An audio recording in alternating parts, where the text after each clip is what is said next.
Oh, well, that's good to know. What did it feel like, Tyler, to get off PvP and participate here today? I felt pretty good. One of the things that I kind of thought about was, when I was a kid, I had a dog, and when you got to train it, you got to keep them in, the little cage. And I felt like I was stuck in a cage for 8 months after being able to break my leg. So as soon as they let me go today, I didn't know what to do. So I was just running around, having fun, being a little kid again, being able to be out there with my teammates and everything, which it's a great feeling for me. Felt good being able to run routes again and catch balls from Russell and everybody. So had a good time for the first day. What were the last few months been like? However you would imagine, frustrating. You sit there, you just gotta wait for your opportunity. But at the end of the day, it all works out together for the good. At least that's what the Bible says, and that's what I believe. And you just gotta wait for your opportunity. It allows you to be able to take a step away from football and just see the bigger picture about life and about just other things in general, the things that mean a lot to you, family, friends, and you learn that you want to be able to create memories and everything that you do. So having the opportunity to come back here, it's amazing because I get to continue to do this dream that I've been doing for my whole entire life, and I also get to create more memories. Yeah, for the most part, I rehabbed here, and then I went home a little bit and rehabbed everywhere else and just got myself right. Did whatever I could to get ready to come back and play. Staying here. The toughest part was staying in Seattle because I didn't get to see my family. I didn't get to see my friends or anybody like that. I could go through an injury. I have no problem with that. But, not being able to go through it with the people that's been there for me my whole entire life, that's probably the hardest part. Just because, I love my family. I enjoy my family. They've been with me for the whole entire ride ever since high school. Whatever injury I had, they was always there with me the whole entire time. So this is probably the first major injury I had that none of them was really there as much. But, I mean, they did a great job in staying with me at the hospital, taking turns to fly out there and take care of me. I couldn't do nothing, so was in a wheelchair at times, had to learn how to walk again, be on crutches. So, I mean, like I said, it sucked being hurt, but I got to have a lot of memories with my family and stuff. And honestly, if it could happen again, I'll probably let it happen. Like if I wouldn't take back what happened. I really learned a lot about life, and I really learned a lot that helped me grow throughout this whole entire process. What teammates would you say were most helpful throughout that process? I mean, all of them. I mean, you saw how people was on the field. People came to visit me in the hospital. Heard people cried. Heard coaches was kind of like upset. Was I mean, I saw the type of impact that I had on everybody around me. Not only through football, but also outside of football. In the locker room, I'm like the little kid on the team. I make everybody happy. I bring out the kid in everybody. If I see somebody else down, I do whatever I can to bring them back up. So to be able to see, me down, nobody really knows, how that feels because I'm always the happy one. I'm always the one jumping around, getting on people's nerves all the time.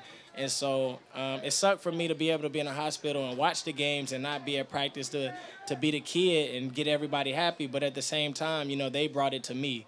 And they brought happiness and joy to me. And I got to see, like trainers like Donald come, and he sat in there for 45 minutes with me, and same as Pete. And then even John came. And so it's like when you see the significant amount of time that they spent with me while in the hospital, to my experience, not everybody does that.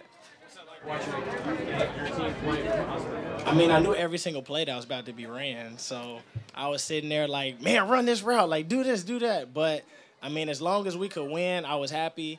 Obviously, it's hard, like, sitting there having to be a fan and watch the game because when it gets into crunch time, you got to trust that people are going to make plays and stuff like that. But like I said, I got to sit back and really just watch our team. I knew what was going on. I knew what returns we were doing. I knew what the defense was doing. But, I mean, like I said, it sucks not to be out there whenever you feel like you can help contribute to the team. You got to sit there and just let it happen and just take it all in and wait for your opportunity to come back once more. What was your Christmas day? I mean, I think the surgery ended. I don't remember Christmas. Were you even awake? I probably opened one present, and I was halfway asleep off of those oxys.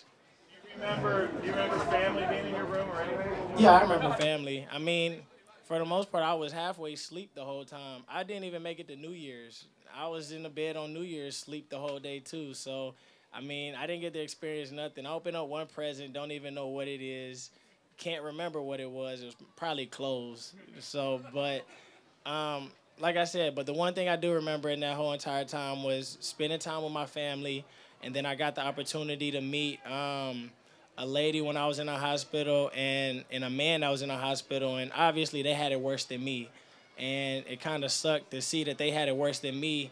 And I didn't really look at my injury as something that was detrimental. But whenever, the people that I met that was in there, they had things that was going to last a lifetime with them.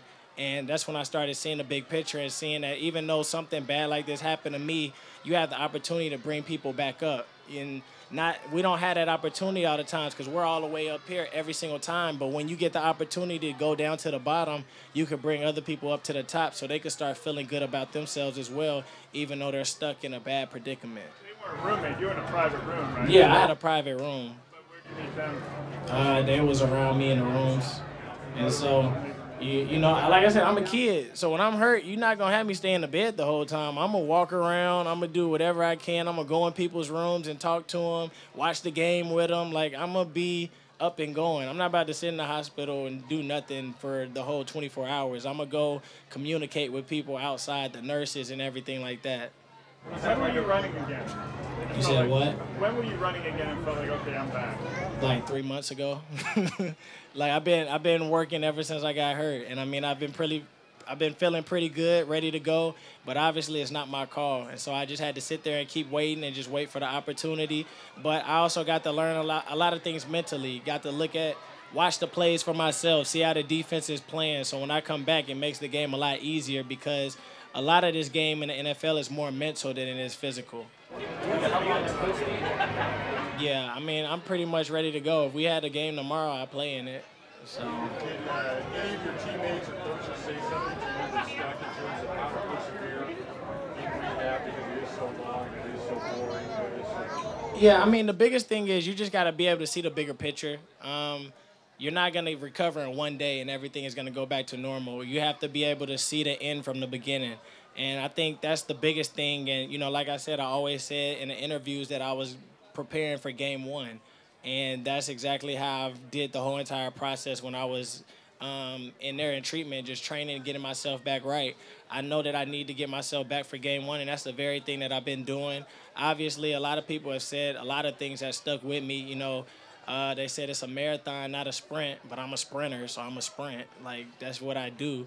And it's hard because nobody wants to sit out. Nobody wants to watch practice. Everybody wants to get themselves right to come back out there. But you also have to do what's best for the team. And sometimes that means people protecting you from yourself because they know that you want to get back out there. But if you get hurt again, then that's going to hurt the team as much as it hurts you. So, I mean, just things like that. Listen to your body. Know what your body can take and what it can't take at the moment of whatever day you're given. And so it's just being able to listen more to my body and doing what my body will allow me to do instead of trying to go over and beyond when I still got a lot of time ahead of me. You obviously cleared a big hurdle today. What's the next step when you can think they'll let you practice fully and do everything? And if you'll play in the preseason, those kinds of things? I mean, I don't know what they have planned for me, but I mean, like I said, I just know I'm preparing myself as if I'm about to play in the game. So whatever they have me doing out here, that's exactly what I'm going to do, whether it's just running routes, whether it's running extra while they're running routes and getting plays in, whatever it is that they want me to do, I'm willing to do it because I realize that, they're trying to help benefit me to get me ready for the conditioning and the things that I'm about to expect when I go back out there. And, I mean, I had a similar experience like this at Kansas State. I didn't really get to do camp at all. I did like 10 practices my senior year. And I had to go out there and trust my whole entire game plan of how I play football. And it worked out. It was my best season I ever had in my life. And so, I mean, this isn't anything that's different. It's just sometimes you feel like you need a lot of time, but the time that you have to do whatever it is that you need to accomplish, that's all the time that you need. So if I have a week to get whatever I need to get right to play, I'll make sure I get a lot of stuff done to where I could go out there and be the same Tyler Lockett that I know that I could be. Tyler's going to get going, guys. How long were you? I don't know. I was on pills, so I couldn't tell you how long I was in the hospital. I just remember I was asleep half the time, so wish I could tell you. Thank you, Tyler.